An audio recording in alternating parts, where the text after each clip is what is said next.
मध्य प्रदेश में आज एक बार फिर विकास और संकल्प का संगीतमय संगम देखने को मिला। मुख्यमंत्री डॉक्टर मोहन यादव की अध्यक्षता में मंगलवार को राज्य मंत्रिपरिषद की अहम बैठक राष्ट्रगीत वंदे मातरम के सामूहिक गायन के साथ प्रारंभ हुई।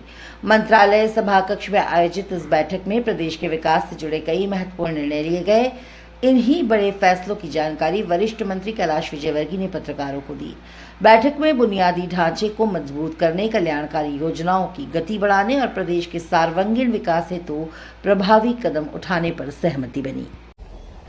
भोपाल में एक ऑटो ड्राइवर गणेश जी का निधन हो गया था। उनके परिवार ने निर्णय लिया कि गणेश जी की किडनियां, दिल, कार्निया, ये सब उन्होंने अंगदान किया। ये बड़ा भावनात्मक निर्णय है, संवेदनशील निर्णय है और ऐसे निर्णय को लेने के लिए परिवार को हिम्मत की आवश्यकता भी पड़ती है और इसलिए ऐसे परिवार का भी हम अभिनंदन करते हैं जो इस प्रकार अंगदान को प्रमोट करते हैं। और माननीय मुख्यमंत्री जी ने निर्णय भी लिया है कि जो शरीर से अंगदान परिवार के निर्णय पर दिया जाएगा उसके अंतिम संस्कार गार्ड ऑफ ऑनर से उसको सम्मानित किया जाएगा। अंगदान एक बहुत बड़ा दान है ये और इसको प्रमोट भी करना चाहिए। हमें लोगों के बीच में जाकर इसकी चर्चा भी करना चाहिए और इसीलिए राज्य सरकार ने निर्णय लिया कि जो भी परिवार अपने मृतक परिजन के शरीर का अंगदान करेगा, अंगों को दान करेगा, उसकी अंतिम यात्रा को गार्ड ऑफ ऑनर दिया जाएगा।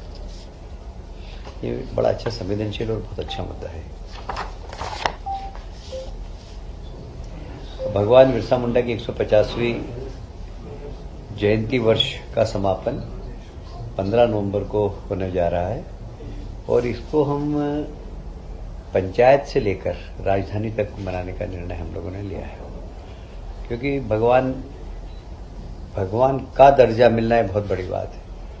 और बिरसा मुंडा ने अपने जीवन के अंदर जिस तरीके से उनका जीवन जिया, शेर की तरह आदिवासी समाज में और अंग्रेजों से जो संघर्ष किया है वो काबिले तारीफ है। दुर्भाग्य से इतिहास के पन्नों में जो सम्मान बिरसा मुंडा को मिलना चाहिए था वो नहीं मिला और इसीलिए हमारी सरकार ने, माननीय प्रधानमंत्री जी ने, माननीय मुख्यमंत्री जी ने अब इसको शिक्षण संस्थाओं में भी इसकी गतिविधियां चलेगी और साथ ही इसको कहीं न कहीं बच्चों के कोर्स में भी लागू किया जाए, ऐसा हम विचार कर रहे हैं।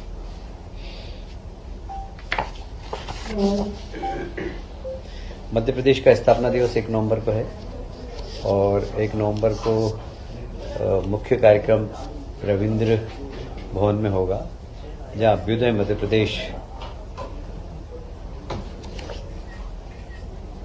का कार्यक्रम होगा और इसको मोतीलाल नेहरू स्टेडियम में भी राज्य उत्सव के रूप में मनाया जाएगा। रविंद्र भवन और मोतीलाल नेहरू स्टेडियम में अलग अलग कार्यक्रम होंगे। रविंद्र भवन में विजन डॉक्यूमेंट्स का विमोचन होगा और निवेश संबंधी उपलब्धियां जो 2 वर्षों में हमने प्राप्त की और उसकी जानकारी से अवगत कराएंगे। डिजिटल सेवाओं का लोकार्पण, देखिए गुड गवर्नेंस के लिए बहुत ज़रूरी है कि डिजिटल सेवाएं ज़्यादा से ज़्यादा हो और हमारी सरकार इसको बहुत गंभीरता से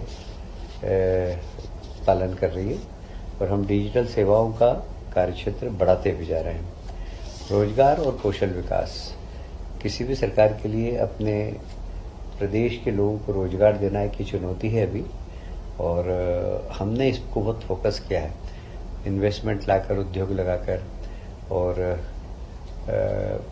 तकनीकी शिक्षा के माध्यम से, कौशल विकास के माध्यम से और अलग अलग प्रकार की योजनाएं लागे। जैसे विश्वकर्मा जयंती पे हमने विश्वकर्मा योजना लाकर सब छोटे छोटे जो सुतार है, बढ़ई है, इनको छोटा सॉफ्ट लोन देकर उनके काम में बढ़ावा देना। वो रोजगार उनको तो मिले ही पर वो रोजगार देने वाले भी बने। ये हमारी सरकार की हमेशा नियत रही है और इसी दिशा में हम लोगों ने जो काम किया उसका भी हम यहाँ पर बताएंगे। प्रदर्शनी पिछले 2 वर्ष की प्रगति में जो भी हुआ है, और सायंकाल को एक सांस्कृतिक कार्यक्रम होगा जिसमें बहुत ही अच्छे पार्श्व गायक जुबिन नौटियाल, आप सबने नाम सुना ही होगा, बहुत ही अच्छे गाते हैं, बहुत मधुर गाते हैं, और उनका गायन भी होगा। और श्री कृष्ण भक्ति के पदों का प्रस्तुति होगी।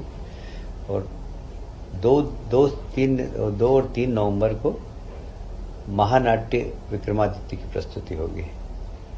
और सभी राज्य के सभी जिलों में स्थापना दिवस अलग अलग तरीके से मनाया जाएगा, ऐसे राज्य शासन के निर्देश। हर जिले में मंत्रियों को जिम्मेदारी दी जाएगी। हाँ, प्रभार के जिले में जाएंगे।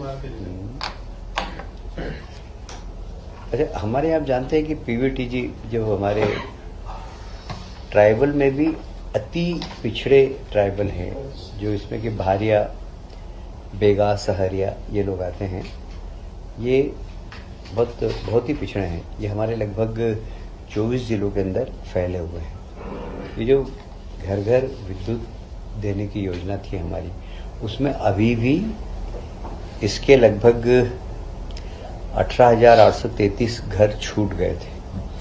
हमने भारत शासन के सहयोग से इन सब घरों में भी प्रकाश ऊर्जा की व्यवस्था करने का निर्णय लिया है। इसमें भारत शासन की योजना है, भारत शासन हमें 60% देगी, 40% हम राज्य सरकार से होगा। अब इसमें कई बहुत दूरस्थ हैं जहाँ पर कि सीधे लाइन जाकर ले जाना बहुत ही महंगा पड़ेगा। एवरेज इनको एक घर में बिजली देने में 2 लाख रुपए का खर्च आता है, पर कई ऐसे दूरस्थ इलाके हैं जहाँ पर कि 10-10 लाख रुपए, 15-15 लाख रुपए एक घर को देने में आएगा। फिर उसका मेंटेनेंस भी बहुत महंगा पड़ता है, क्योंकि दूर लाइन खिंच जाती है, हवा आ रही है, आंधी आ रही है, कभी कुछ तार टूटता है, कभी कुछ क्या होता है, तो मेंटेनेंस भी जरूरत है। इसलिए उन घरों में हम सोलर बैटरी सिस्टम लागू करेंगे।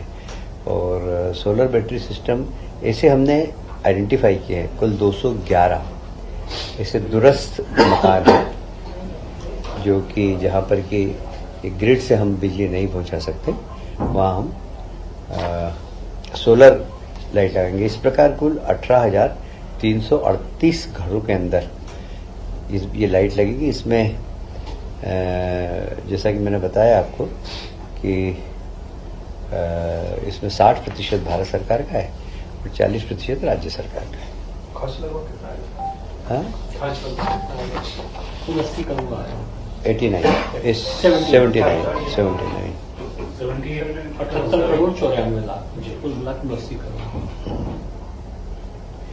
उच्च न्यायालय मध्य प्रदेश जबलपुर ने बसवाहा जिला छतरपुर में व्यवहार न्यायाधीश स्तर के न्यायालय का अमले सहित प्रस्ताव अनुमोदित किया है। इसके पदों की स्वीकृति देना थी, वो आज हमने नवीन पद की स्वीकृति दी है। इसके ऊपर लगभग 52 लाख रुपए आएगा। ये एक बहुत बड़ा काम है उस क्षेत्र के लिए, क्योंकि छतरपुर और इस इलाके के दूरस्थ क्षेत्रों में लोगों को न्याय में प्राप्त करने में काफ़ी देर होती थी, और इस प्रकार ये यहाँ पर न्यायालय खुलने से वहाँ के गरीब लोगों को काफ़ी फायदा मिलेगा।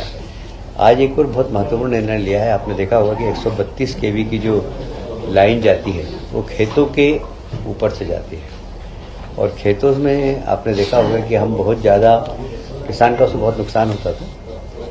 उसके खेत पर टावर लग जाता था, टावर लगने के बाद उसको बहुत राशि भी बहुत कम मिलती थी, फिर लाइन की राशि भी बहुत कम मिलती थी जो उसके खेत में से जा रही थी। वो सब हमने बढ़ाई है। लगभग 132 kV की जो टावर लगेगा, पहले हम लोग कोई उसको कागज कहाँ है, पहले हम देते थे शायद 30%, अपन देते थे 85%। 85%। पहले हम 85% देते थे कलेक्टर गाइडलाइन का, अब हम उसको बढ़ाकर 200% दे रहे हैं। और उसके अलावा भी जैसे टावर, ये समझ लीजिए टावर लग रहा है, टावर के आसपास भी हम 1-1 मीटर की जमीन का मुआवजा उसको देंगे। ये जमीन किसान के नाम पे ही रहेगी, वो वहाँ पर उसका अधिकार उस जमीन पर रहेगा। ऐसे ही जब लाइन जाएगी, लाइन का भी हम क्षतिपूर्ति उस वक्त हम देते थे 15%, अब हमने उसको लगभग 30% कर दी है। और उसमें भी हमने लाइन जैसे यहाँ से जा रही है तो इसके दोनों साइड इसका एरिया और बढ़ाएंगे जिससे किसान को लाभ मिले, और ये लगभग 30% देंगे हम उसको कलेक्टर गाइडलाइन का। तो इस प्रकार ही किसानों को काफ़ी बड़ी राहत देने का हमने काम किया है। इसमें कॉरिडोर में 132 kV, 220 kV और 400 kV की लाइन जो होती है, उसमें हमने तय किया कि जो 132 में 28 मीटर देंगे उसको लाइन का, 220 में 35 मीटर देंगे और 400 kV में 52 मीटर का उसको मुआवजा मिलेगा। फिर मैं उसको दोहरा रहा हूँ कि वो किसान के नाम ही रहेगी और किसान उस पर खेती कर सकेगा, पर मुआवजा उसको मिल जाएगा, वन टाइम मुआवजा है। ये भी एक अच्छा निर्णय हुआ है, जो सेवानिवृत्त होने के बाद कई बार कर्मचारी अधिकारी मकान नहीं छोड़ते हैं, तो जैसे नियम के अनुसार 6 महीने तक तो रह सकते हैं, पर 6 महीने बाद यदि वो फिर 3 माह का और बढ़ाना चाहे तो सामान्य किराया और दे सकेंगे, और उसके अगले 3 माह में उसका 10 गुना किराया देना पड़ेगा, और इसके बाद फिर पेनल्टी देना पड़ेगी। वो पेनल्टी 10 टाइम्स होगी, 30 टाइम्स होगी जो किराया है उसका। जैसे 3,000 किराया है तो फिर वो 90,000 पहुंच जाएगा, 30 टाइम्स उसको पेनल्टी देना पड़ेगा। क्या होता है कि लोग मकान छोड़ते नहीं, इसके कारण कर्मचारी यहाँ आ जाते हैं, वो हॉस्टल में रहते हैं या कहीं धर्मशाला इसमें रहते हैं, गेस्ट हाउस में, तो इसलिए बहुत ज़रूरी है। संख्या इसकी कितनी है? जो भी होगा संख्या तो निर्धारित है नहीं, ये तो चलने वाली प्रक्रिया है। आज दीपक जी जबलपुर से यहाँ आ गए, कल